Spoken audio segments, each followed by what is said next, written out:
जय माता दी। प्रेम से बोलिए संतोषी माता की जय। आज शुक्रवार के दिन आप सुनिए संतोषी माता की व्रत कथा। एक बुढ़िया थी और उसके 7 बेटे थे। 6 बेटे कमाने वाले थे और एक बेटा निकम्मा था। बुढ़िया माँ 6 पुत्रों की रसोई बनाती, भोजन कराती और पीछे से जो कुछ बचता वो 7वें पुत्र को दे देती।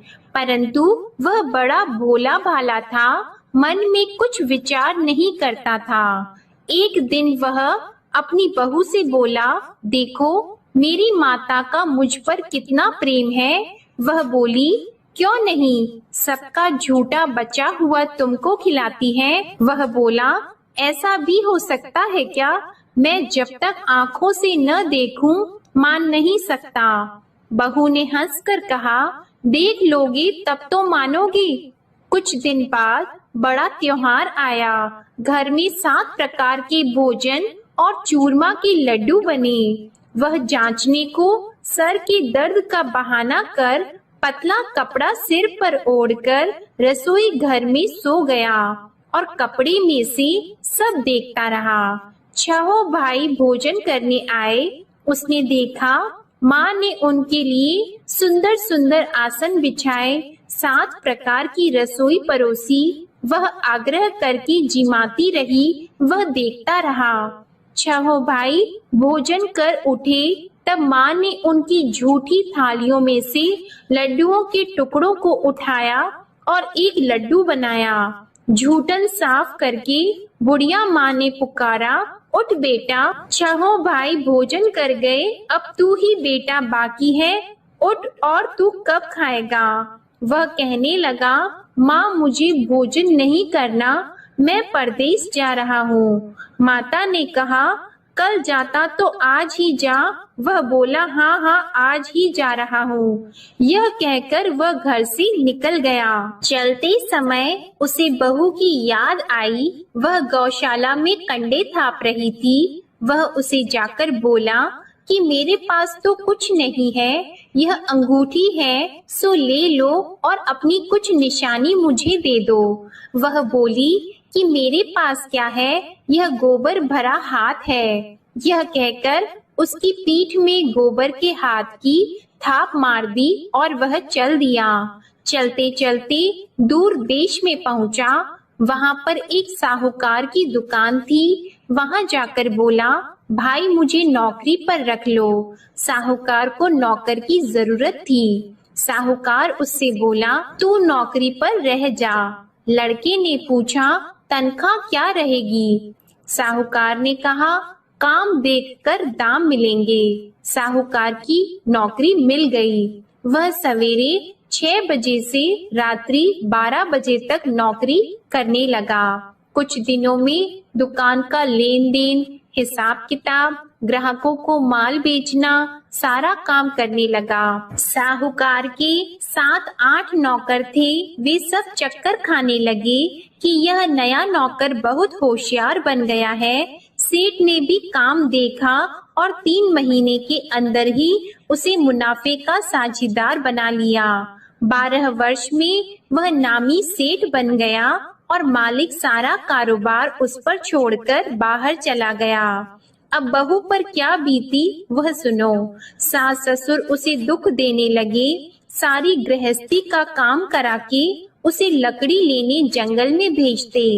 इस बीच घर की रोटियों के आटे से भी जो भूसी निकलती उसकी रोटी बनाकर रख दी जाती और फूटे नारियल की नरेली में पानी। इस तरह दिन बीतते रहे। एक दिन वह लकड़ी लेने जा रही थी कि रास्ते में बहुत सी स्त्रियां संतोषी माता का व्रत करती दिखाई दी। वहां यह खड़ी होकर कहने लगी, बहनों, यह तुम किस देवता का व्रत करती हो और इसके करने से क्या फल होता है? इस व्रत के करने की क्या विधि है? यदि तुम अपने इस व्रत का विधान मुझे समझाकर कहोगी तो मैं तुम्हारा बड़ा एहसान मानूंगी। तब उनमें से एक स्त्री बोली, सुनो, यह संतोषी माता का व्रत है। इसके करने से निर्धनता दरिद्रता का नाश होता है, लक्ष्मी आती है, मन की चिंताएं दूर होती हैं, घर में सुख होने से मन को प्रसन्नता और शांति मिलती है। निपुत्री को पुत्र मिलता है, प्रीतम बाहर गया हो तो शीघ्र आता है। कुंवारी कन्या को मनपसंद वर मिलता है। राजद्वार में बहुत दिनों से मुकदमा चलता हो तो वह भी खत्म होता है। कलह क्लेश की निवृत्ति हो, सुख शांति हो, घर में धन जमा हो, पैसा जायदाद का लाभ हो और भी मन में जो कुछ कामना हो वह सब इस संतोषी माता की कृपा से पूरी होती है। स्त्री कहने लगी, 1.25 आने का गुड़ चना लेना, इच्छा हो तो 5.25 आने का लेना या 1.25 रुपए का भी, सहूलियत के अनुसार ही लेना, बिना परेशानी श्रद्धा और प्रेम से जितना भी बन सके सवाया लेना। 5.25 पैसे से 5.25 आने तथा इससे भी ज्यादा शक्ति और भक्ति के अनुसार ले लेना। हर शुक्रवार को निराहार रहकर कथा कहना और सुनना। इसके बीच क्रम टूटे नहीं, लगातार नियम पालन करते रहना। सुनने वाला कोई न मिले तो घी का दीपक जलाकर उसके आगे जल के पात्र को रखकर कथा कहना, परंतु नियम न टूटे। जब तक कार्य सिद्ध न हो नियम पालन करना और कार्य सिद्ध हो जाने पर व्रत का उद्यापन करना। 3 मास में माता फल पूरा करती है। यदि किसी के खोटे ग्रह हो तो भी माता 1 वर्ष में अवश्य कार्य सिद्ध करती हैं। कार्य सिद्ध होने पर ही उद्यापन करना चाहिए, बीच में नहीं करना चाहिए। उद्यापन में 2.5 सेर आटे का खाजा तथा इसी अनुसार से खीर तथा चने का साग बनाना। 8 लड़कों को भोजन कराना। जहाँ तक मिले देवर, जेठ, भाई, बंधु, कुटुंब के लड़के लेना। न मिले तो रिश्तेदारों और पड़ोसियों के लड़के बुलाना। उन्हें भोजन कराकर यथाशक्ति दक्षिणा देना और माता का नियम पूरा करना।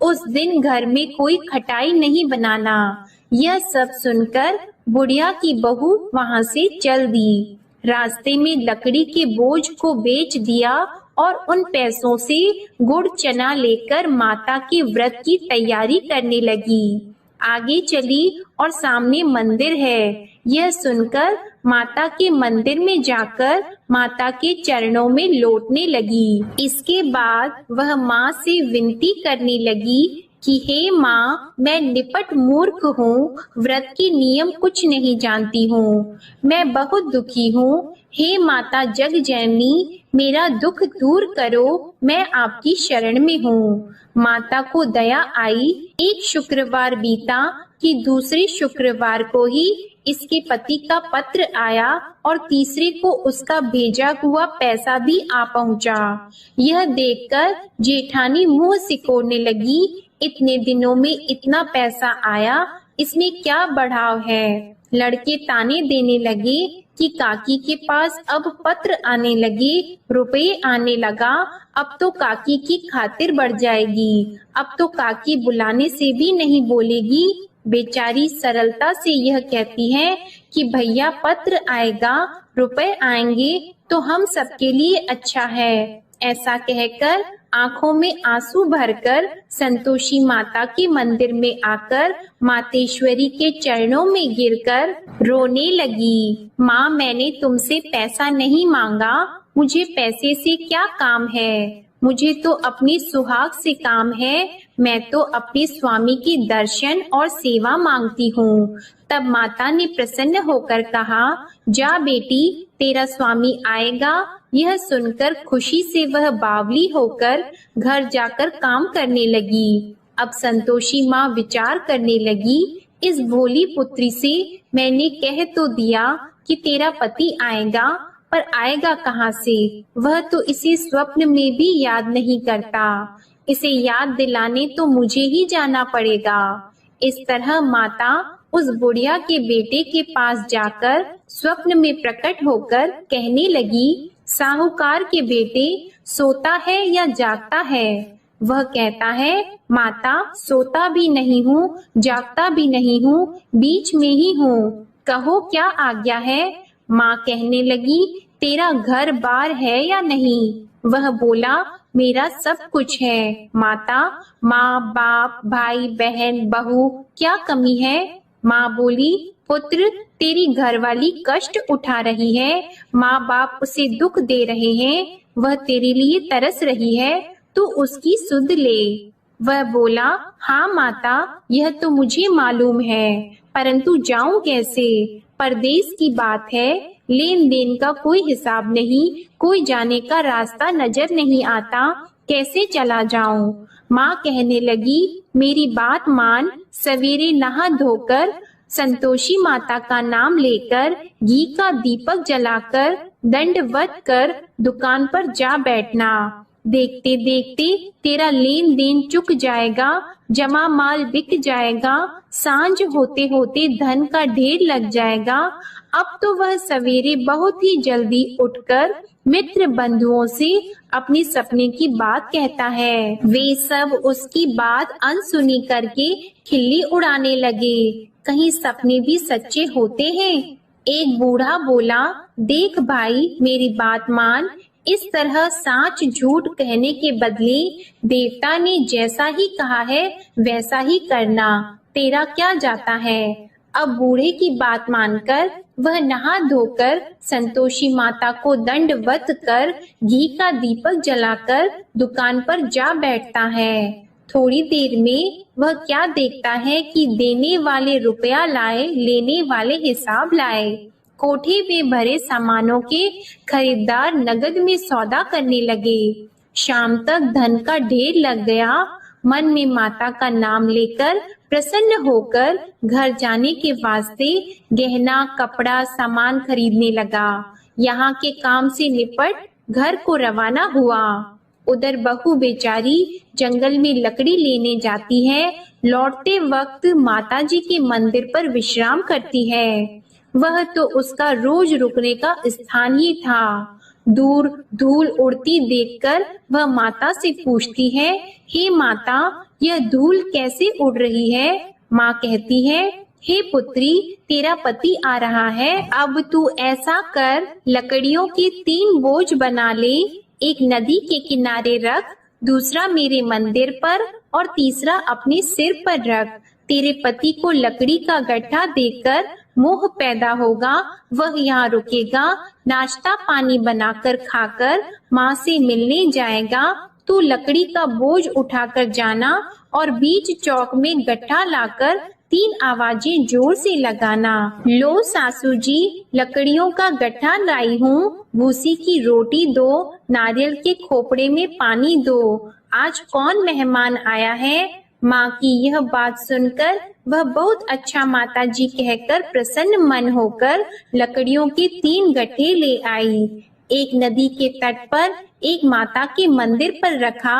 इतने में ही वह मुसाफिर आ पहुँचा। सूखी लकड़ी देखकर उसकी इच्छा हुई कि अब यहीं निवास करें और भोजन बनाकर खा पीकर गांव जाएं। इस प्रकार भोजन बनाकर विश्राम लेकर गांव को गया। उसी समय बहू सिर पर लकड़ी का गट्ठा लिए आती है। उसे आंगन में डालकर जोर से 3 आवाज देती है, लो सासू जी, लकड़ी का गट्ठा लो, भूसी की रोटी दो, नारियल के खोपड़े में पानी दो। आज कौन आया है? यह सुनकर उनकी सास अपने दिए हुए कष्टों को भुलाने हेतु कहती है, बहू ऐसा क्यों कहती हो? तेरा मालिक ही तो आया है। बैठ, मीठा भात खाकर कपड़े गहने पहन। इतने में आवाज सुनकर उसका स्वामी बाहर आता है और अंगूठी देखकर व्याकुल हो जाता है। माँ से पूछता है, माँ यह कौन है? माँ कहती है, बेटा ये तेरी बहू है। आज 12 वर्ष हो गए जब से गया है, तब से सारे गांव में जानवर की तरह भटकती फिरती है। काम काज घर का कुछ करती नहीं, 4 समय आकर खा जाती है। अब तुझे देखकर भूसी की रोटी और नारियल के खोपड़े में पानी मांगती है। वह लज्जित होकर बोला, ठीक है माँ, मैंने इसे भी देखा और तुम्हें भी। अब मुझे दूसरे घर की चाबी दो तो मैं उसमें रहूंगा। ठीक है बेटा, जैसी तेरी मर्जी। यह कहकर माँ ने चाबी का गुच्छा उसे दे दिया। उसने लेकर दूसरे कमरे को खोलकर सारा सामान जमाया और एक दिन में ही वहां राजा के महल जैसा ठाट बाट बन गया। अब क्या था, वह सुख भोगने लगी। इतने में अगला शुक्रवार आया। उसने अपने पति से कहा, मुझे माता का उद्यापन करना है।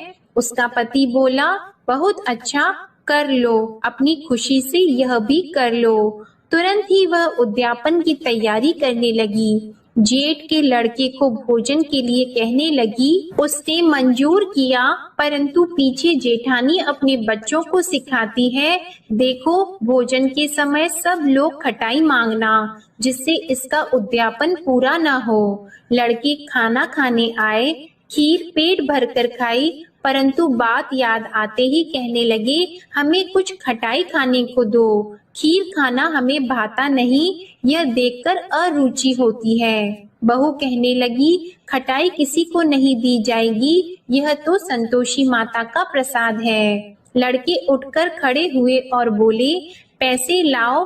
भोली बहू कुछ जानती नहीं थी, सो उन्हें पैसे दे दिए। लड़के उसी समय उठकर इमली लेकर खाने लगे। यह देखकर बहू पर माता ने कोप किया।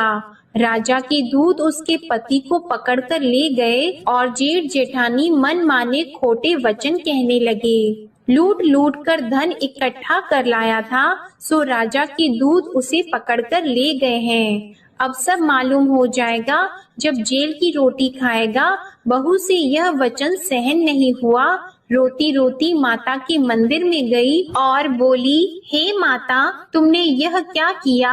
हंसाकर क्यों रुलाती हो? माता बोली, पुत्री, तूने उद्यापन करके मेरा व्रत भंग किया, इतनी जल्दी सब बातें भुला दी। वह कहने लगी, माता, भूली तो नहीं हूँ, न कुछ अपराध किया है, मुझे तो लड़कों ने भूल में डाल दिया, मैंने भूल से उन्हें पैसे दे दिए, मुझे क्षमा करो माँ। माँ बोली, ऐसी भी कहीं भूल होती है? वह बोली, माँ मुझे माफ कर दो, मैं फिर तुम्हारा उद्यापन करूंगी। माँ बोली, अब भूल मत करना। वह बोली, अब भूल नहीं होगी माता, अब बताओ वे कैसे आएंगे? माँ बोली, जा पुत्री, तेरा मालिक तुझे रास्ते में ही आता मिलेगा। वह निकली, रास्ते में पति आता मिला तो उसने पूछा, तुम कहाँ गए थे? वह कहने लगा, इतना धन जो कमाया है उसका टैक्स राजा ने मांगा था, वह भरने गया था। वह प्रसन्न होकर बोली, अच्छा हुआ, अब घर चलो। कुछ दिन बाद फिर शुक्रवार आया तो वह बोली, मुझे माता का उद्यापन करना है। पति ने कहा, कर लो। वह फिर जेठ के लड़कों से भोजन को कहने लगी तो जेठानी ने एक दो बातें सुनाई और लड़के सिखा दिए कि तुम पहले ही खटाई मांग लेना। लड़के कहने लगे कि हमें खीर खाना नहीं भाता, कुछ खटाई खाने को दो। तो बहू बोली, खटाई खाने को नहीं मिलेगी, खाना हो तो खाओ। यह कहकर ब्राह्मणों के लड़के लाकर भोजन कराने लगी। यथाशक्ति दक्षिणा की जगह एक एक फल उन्हें दिया। इससे संतोषी माता प्रसन्न हुई। माता की कृपा होते ही 9वें मास उसको चंद्रमा के समान सुंदर पुत्र प्राप्त हुआ। वह पुत्र को लेकर प्रतिदिन माता जी के मंदिर को जाने लगी। माँ ने सोचा कि यह रोज आती है, आज क्यों न मैं ही इसके घर चलूं, इसका आसरा देखूं तो सही। यह विचार कर माता ने भयानक रूप बनाया। गुड़ और चने से सना मुख, ऊपर से सूंड के समान होठ, उस पर मक्खियां भिनभिना रही हैं। दहलीज में पैर रखते ही उसकी सास चिल्लाई, देखो कोई चुड़ैल डाकिनी चली आ रही है, लड़कों इसे भगाओ नहीं तो किसी को खा जाएगी। लड़के डरने लगे, चिल्लाकर खिड़की बंद करने लगे। बहू रोशनदान में से देख रही थी। प्रसन्नता से पगली होकर चिल्लाने लगी कि आज मेरी माता मेरे घर आई है। यह कहकर बच्चे को दूध पिलाने से हट जाती है। इतने में सास का क्रोध फूट पड़ा। वह बोली कि इसे देखकर कैसे उतावली हुई जो बच्चे को पटक दिया। इतने में माँ के प्रताप से जहाँ देखो वहाँ लड़के ही लड़के नजर आने लगे। बहू बोली, माँ जी, मैं जिनका व्रत करती हूँ यह वह संतोषी माता है। इतना कहकर झट से सारे घर के किवाड़ खोल दिए और सबने माता के चरण पकड़ लिए और विनती कर कहने लगे, हे माता, हम मूर्ख हैं, अज्ञानी हैं, तुम्हारी व्रत की विधि हम नहीं जानते हैं। तुम्हारा व्रत भंग करके हमने बहुत बड़ा अपराध किया है। हे माता, बहू को जैसा फल दिया वैसा सबको देना। जो भी यह कथा पढ़ेगा या सुनेगा उसके सभी मनोरथ पूर्ण होंगे। प्रेम से बोलिए संतोषी माता की जय। आइए अब सुनते हैं संतोषी माता की आरती। जय संतोषी माता मैया, जय संतोषी माता, अपने सेवक जन की सुख संपत्ति दाता। जय संतोषी माता मैया, जय संतोषी माता, सुंदर चीर सुनहरी माँ धारण की हो, हीरा पन्ना दम के तन श्रृंगारली हो। जय संतोषी माता मैया, जय संतोषी माता, गेरू लाल छटा छवि बदन कमल सोहे, मंद हंसत करुणामय, मंद हंसत करुणामय, त्रिभुवन जन मोहे। जय संतोषी माता मैया, जय संतोषी माता, स्वर्ण सिंहासन बैठी चवर ढुरे प्यारे, धूप दीप मधुमेवा भोग धरे न्यारे। जय संतोषी माता मैया, जय संतोषी माता, गुड़ अरु चना परम प्रिय तामे संतोष कियो, संतोषी कहलाई भक्तन वैभव दियो। जय संतोषी माता मैया, जय संतोषी माता, शुक्रवार प्रिय मानत आज दिवस सोही, भक्त मंडली छाई कथा सुनत मोही। जय संतोषी माता मैया, जय संतोषी माता, मंदिर जगमग ज्योति मंगल ध्वनि छाई, विनय करे हम बालक चरणन सिर नाई। जय संतोषी माता मैया, जय संतोषी माता, भक्ति भावमय पूजा अंगीकृत कीजिए, जो मन बसे हमारी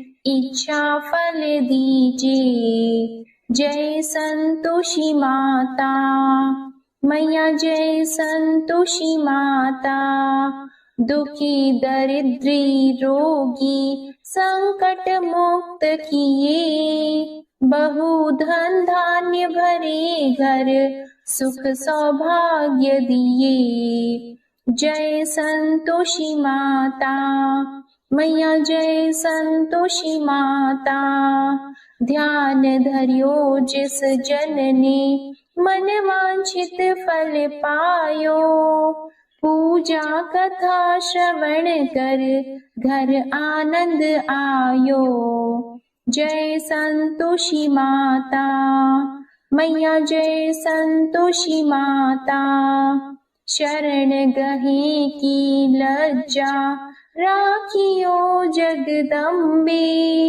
संकट तू ही निवारे दयामयी अम्बे। जय संतोषी माता मैया, जय संतोषी माता, संतोषी माँ की आरती जो कोई नर गावे, रिद्धि सिद्धि सुख संपत्ति जी भर कर पावे। जय संतोषी माता मैया, जय संतोषी माता, जय संतोषी माता। प्रेम से बोलिए संतोषी माता की जय। आपको आज की कथा पसंद आए तो वीडियो को लाइक करके चैनल को जरूर सब्सक्राइब करिएगा और कमेंट में संतोषी माता की जय भी जरूर लिखिएगा। इसी के साथ आज आप हमारे चैनल पर माघ मास महात्म्य की कथा और शुक्र प्रदोष व्रत कथा भी जरूर सुनिएगा। प्रेम से बोलिए संतोषी माता की जय।